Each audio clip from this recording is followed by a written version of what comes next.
Good morning to all. Today I will teach you science, and in this subject we will learn about safety and first aid.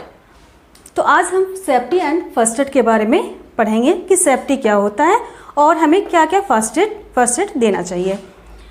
तो आए दिन हम ये देखते हैं, TV में देखते आ रहे हैं, न्यूज़पेपर में भी सुनने को हमें मिलता है, पढ़ने को मिलता है कि कहीं ना कहीं लोगों का एक्सीडेंट होता आ रहा है। तो कोई दिन भी ऐसा नहीं होता जिसमें लोगों का एक्सीडेंट के बारे में हमने नहीं सुना हो। तो ये एक्सीडेंट क्यों होता है? इसमें एक्सीडेंट होने का बहुत सारे ऐसे रीजंस हैं जिससे लोगों का एक्सीडेंट होता है, जैसे केयरलेसनेस। तो इन एक्सीडेंट के बचाव के लिए हमें कुछ रूल्स फॉलो करनी चाहिए जिससे हम आने वाले एक्सीडेंट को हम रोक सकते हैं। तो चलिए सबसे पहले हम पढ़ते हैं सेफ्टी कि सेफ्टी क्या होता है। तो when we protect ourselves from harms और staying away harm is safety. Means जब हम किसी भी दुर्घटना के पहले अपने आप को प्रोटेक्ट करते हैं, किसी दुर्घटना से अपने आप को प्रोटेक्ट कर लेते हैं, तो उसे हम क्या कहते हैं? सेफ्टी कहते हैं। तो आइए इसके सेफ्टी के अंतर्गत हम बहुत सारे कुछ ऐसे पॉइंट्स देखेंगे कि क्या क्या हमें सेफ्टी करना चाहिए और कहाँ पे किस सेफ्टी का यूज़ करना चाहिए। इससे पहला है रोड सेफ्टी। तो never play on the road, a passing vehicle can hurt you.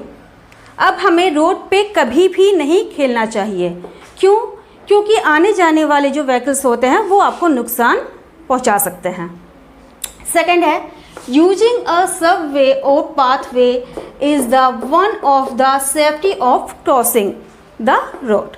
Means आपको सबवे या पाथवे का यूज़ करना चाहिए चलने के लिए, क्योंकि हमें रोड पे नहीं चल करके रोड के किनारे जो फुटपाथ बने हुए होते हैं हमें उसमें चलना चाहिए। Don't stretch your body parts out of a moving vehicles.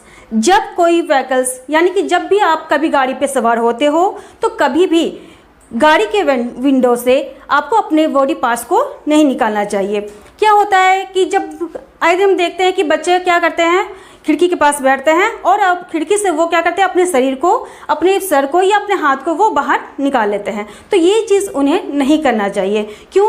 क्योंकि हो सकता है कि बगल से कोई गाड़ी क्रॉस कर रही हो और उससे उनको हार्म पहुंच सकता है।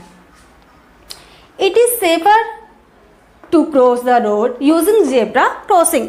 जब भी हमें रोड क्रॉस करना हो तो हम जेब्रा क्रॉसिंग का प्रयोग करें, जेब्रा क्रॉसिंग का यूज़ करें। नेक्स्ट है make sure the traffic has stopped before you cross the road. जब भी आप बिल्कुल ये श्योर हो जाएं कि जब आप रोड क्रॉस कर रहे हो तो रोड में जो व्हीकल्स चल रहे हो वो बिल्कुल स्टॉप्ड हो जाएं, वो आगे ना बढ़े, तब आप जा कर के रोड को क्रॉस करें। अब हम देखेंगे सेफ्टी एट होम कि घर में हम किस तरह से सावधानियां बरतें। तो don't play with fire and माचिस। बच्चों को कभी भी आग से और माचिस से नहीं खेलना चाहिए। सेकंड है avoid playing with sharp object. बच्चों को कभी भी किसी भी नुकीले वस्तु से नहीं खेलना चाहिए। जब वो नुकीले वस्तु का यूज़ कर रहे हों या सीजर का यूज़ कर रहे हों तो उनके सामने उनके पेरेंट्स होने चाहिए। नेक्स्ट है don't touch any electric gadget with wet hands. Means कभी भी गीले हाथों से इलेक्ट्रिक वायर को नहीं छूना चाहिए। Don't play near a light stove और गैस सिलेंडर। यानी कि जलते हुए स्टोव के सामने जब खाना बन रहा हो तो उसके सामने बच्चों को नहीं खेलना चाहिए और सिलेंडर के सामने भी बच्चों को नहीं खेलना चाहिए। अब हम देखेंगे नेक्स्ट सेफ्टी फ्रॉम फायर कि हम फायर से कैसे हम बचाव कर सकते हैं। जब घर में आग लगे तो उसे आग लगने से पहले हम किस तरह की सेफ्टी अपने आप में अपनाएं। तो ये है फर्स्ट है a fire can be caused due to various reason. आग लगने के बहुत सारे रीज़न होते हैं, जैसे carelessness, electric fault, cooking accidents and gas leak in the kitchen. तो केयरलेसनेस की वजह से भी आग लग सकती है, इलेक्ट्रिक फॉल्ट होने की वजह से भी आग लग सकती है और कुकिंग एक्सीडेंट जब हम खाना बनाते हैं तब भी आग लगती है और गैस सिलेंडर जब लीक हो जाते हैं तब भी घर में आग लग सकती है। तो इन सबों से बचाव करने के लिए हमें क्या करना चाहिए वो हम देखते हैं। ये be careful while cooking in a gas stove. खाना बनाते समय हमें बिल्कुल केयरफुल होना चाहिए। नेक्स्ट है keep the gas cylinder of when not in use. जब हम खाना बना ले तब गैस को हमें ऑफ कर देना चाहिए।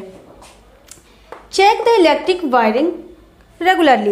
इलेक्ट्रिक वायर को हमें रेगुलर चेक करवाना चाहिए। अब हम देखेंगे फर्स्ट एड। फर्स्ट एड क्या होता है? तो द फर्स्ट और an immediate help given to an injured person before the doctor arrives is called first aid. यानी जब कोई व्यक्ति इंजर्ड होता हो, घायल होता हो, तब डॉक्टर के पास ले जाने के पहले जो हम उसे उपचार देते हैं, उसकी सहायता करते हैं, उसकी देखभाल करते हैं, तो उसे ही हम क्या कहते हैं? First aid. अब फर्स्ट एड से ही पता चलता है, फर्स्ट मीन्स होता है प्राथमिक, एड मीन्स उपचार, यानी कि प्राथमिक उपचार। अब हम देखेंगे यहाँ पे कि कैसे हमें घर में किस तरह से फर्स्ट एड हमें देना चाहिए जब व्यक्ति घायल होता हो। जैसे फर्स्ट है फर्स्ट एड फॉर बर्न्स। जब कोई व्यक्ति जला हुआ हो, जल जाए, तो हमें उसे क्या क्या फर्स्ट एड देनी चाहिए। जैसे in case of final burn put the burn area immediately in cold water और आइस। जब कोई व्यक्ति जल जाए तो हमें जले हुए स्थान पे ठंडे पानी से हमें उसे धोना चाहिए और आइस से और ठंडे पानी से हमें धोना चाहिए। अब relief from pain apply toothpaste and Burnol. अब उसे जले हुए से राहत दिलाने के लिए उसमें हम या तो पेस्ट लगा सकते हैं, टूथपेस्ट लगा सकते हैं, या फिर बर्नोल का यूज़ हम कर सकते हैं। इनके अलावा हम सोडा और पानी के मिक्सर को भी उस स्थान पे लगा सकते हैं जहां व्यक्ति जल जाए। अब हम देखेंगे फर्स्ट एड फॉर फ्रैक्चर। अगर किसी व्यक्ति के कोई भी बॉडी पार्ट्स में फ्रैक्चर हो जाए तो हमें क्या उपचार देनी चाहिए। तो पहले हम देखेंगे फ्रैक्चर किसे कहते हैं। तो अ ब्रेक और crack in a bone is called fracture.